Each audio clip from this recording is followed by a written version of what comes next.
Do you want to see regime change in Iran? What? About uranium enrichment.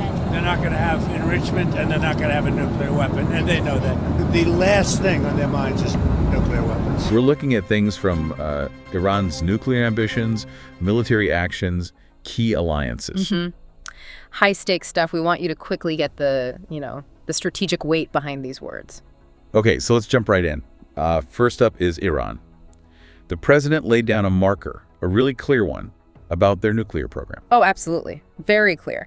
He said they're not going to have enrichment and they're not going to have a nuclear weapon. Full stop. No ambiguity there. None. What? About uranium enrichment. They're not going to have enrichment, and they're not going to have a nuclear weapon, and they know that. They're going to get on to being a great trading nation. You know, they're very good traders. And it's more than just saying no. It's a hard policy line. It draws a boundary. No uranium enrichment. Which is that process, right? The one needed for fuel, but also... Exactly. Also for weapons if you took it far enough. So he's shutting that door. And then explicitly, no nuclear weapon, period. But he didn't just leave it there, did he? There was an alternative proposed. Right. That's what's really interesting strategically. He followed up with, they're going to get on to being a great trading nation. So it's like, here's the restriction, but here's also a potential path forward. Precisely. It's offering an off-ramp. Instead of just confrontation, it's suggesting a shift, away from militarization towards, prosperity through trade. Redirecting their focus, potentially. Yes. Using economic integration as leverage. Yeah, it's a defined path away from conflict, a very deliberate strategic signal. Okay, sticking with Iran for a moment. Yeah. He also addressed the pretty complex issue of regime change. He did, and that was quite revealing. He noted regime change takes chaos, and ideally, we don't want to see so much chaos. Acknowledging the inherent instability. Do you want to see regime change in Iran? No. If there was, there was. But no, I don't want it. I'd like to see everything calm down as quickly as possible. Absolutely. I mean, look at history. Attempts at regime change often lead to massive disruption, unforeseen consequences. Chaos, like he said. So by saying we don't want that chaos, what's the underlying message? It signals a more, let's say, pragmatic approach. It suggests a preference for stability, maybe regional stability, over pushing for a potentially violent, unpredictable overthrow. So maybe favoring containment or other forms of pressure that don't involve direct intervention. That seems to be the implication, yes. It looks like a policy that's maybe learned some lessons from past interventions, prioritizing, avoiding widespread turmoil. It's a cautious, strategic calculation. Okay, so that covers the Iran policy angle. Let's shift gears to military matters. The president specifically mentioned our B-2 pilots. Ah, yes, the B-2s. This was interesting because it touched on both military success and media perception. Right. He started with high praise for the pilots. Very high praise. And I will tell you, the last thing on their minds is nuclear weapons. They don't even want to think about nuclear. And our B-2 pilots made this all possible. They had a magnificent hit. The press is very disrespectful. I saw CNN fake news going, well, maybe it wasn't a perfect hit, it was perfect. He said they made this all possible. They had a magnificent hit in the dark of night and emphasized they hit the target perfectly. Highlighting the capability there. The B-2 Spirit, I mean, that's our top stealth bomber. Yeah. Designed exactly for those kinds of high-risk nighttime precision strikes. Exactly. It's stealth, it's payload accuracy, that's why it gets those critical missions. But then the president pivoted. Yeah, he directly addressed the news coverage.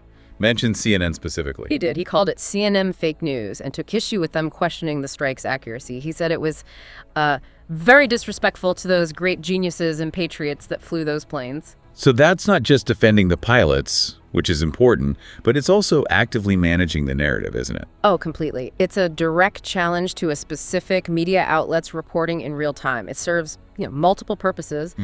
Boost morale for the military, solidify public confidence in the operation's success, and push back against narratives the administration sees as inaccurate or unfair. Controlling the information space around military actions. Definitely a strategic communication move. Without a doubt. Okay, let's broaden the scope now to global alliances. There was a comment about a potential meeting with Ukrainian President Zelensky at NATO. Right, this was a more casual-sounding exchange, but still potentially significant. He was asked if he'd meet Zelensky. And his response was pretty low-key. Do you think you'll meet with Zelensky when you're there? Yeah, probably I'll see him. Yeah. What would you say to him? Say, how you doing? It's tough. He's in a tough situation. Should have never been there. Yeah, he said, yeah, probably I'll see him. And when the reporter pushed, asking what he'd say, he just replied, "I'll say, how you doing?" Which sounds almost dismissive on the surface, but you think there's more to it. I think so. You could interpret that casualness not as dismissal, but as a sign of, well, a normalized relationship. It suggests these kinds of leader-to-leader interactions are routine, comfortable. Like it doesn't need a big formal announcement every time. It's just part of the ongoing business of the alliance. Exactly. It implies a certain level of pre-existing communication and comfort. It signals, perhaps subtly, that the U.S.-Ukraine relationship at that level is robust and doesn't always require public fanfare for every interaction. Important talks can happen organically. Interesting take.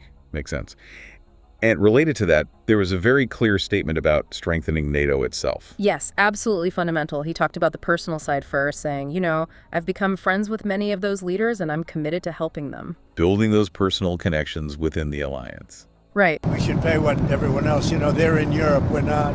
A lot of that money goes to rebuilding their bridges, their roads, so it can take heavy equipment. I've become friends with many of those leaders, and I'm committed to helping them. By having a unified system, I think we're going to have stronger peace, better peace, and I think we have that.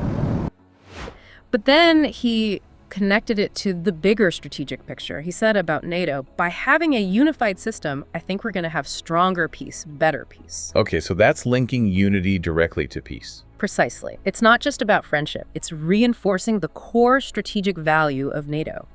A cohesive, unified alliance, in this view, is essential for global stability. Facing down global challenges together. Yes. It presents collective strength as the foundation for effective deterrence and ultimately a more peaceful world. It's about leveraging that unity, strength through unity to ensure peace endures. That's the message. So when you put it all together, the firm line on Iran, the careful messaging around military strikes in media, the casual confidence about Ukraine, and the strong commitment to NATO unity. It really does seem like these individual moments, these public statements, are painting a larger picture. They're not just isolated comments. Exactly. They're pieces of a puzzle, threads in that broader tapestry of national strategy, as you put it earlier. Each one communicates something, intentionally or not. Which really brings us to a key question for you, the listener, to think about. Right. How do these specific public statements, whether it's a very formal, serious policy declaration like the one on or something much more informal, almost off the cuff like the Zelensky comment,